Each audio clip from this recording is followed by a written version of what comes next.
The bigger thing I want to touch on with you is your approach when you're reading the passage initially. And you mentioned something about looking at the questions first. Right. So there's about 7 questions per passage associated, right? Mm-hmm. And so you're reading all 7 of those and then looking at the passage? Most of the time, yes.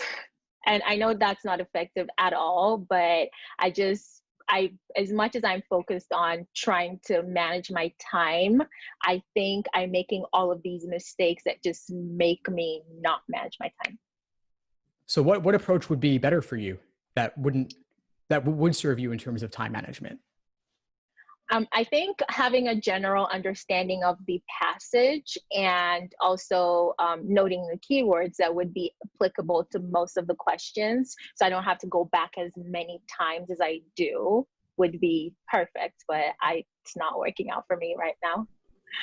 If there were one thing you wanted to walk away from a passage with, one key detail or one key takeaway, what would that be? Mm-hmm. What's the one thing you want to walk away from a passage with?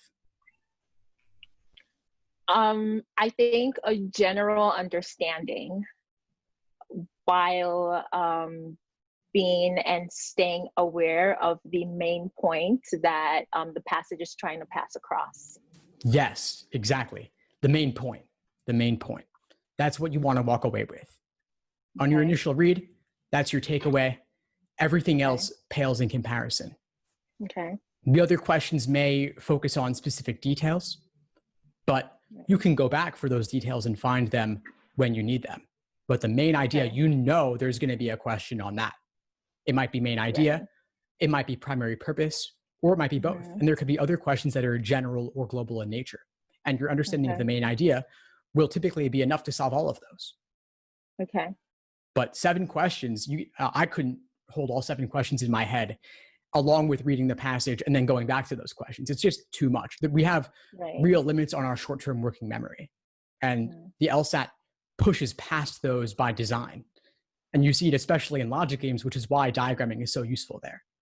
Thanks for tuning into the show. Please subscribe if you haven't done so already to be notified of new episodes as I release them. And feel free to reach out if you need anything at all as you move forward with your prep. I'm happy to help however I can. In the meantime, I wish you all the best and take care.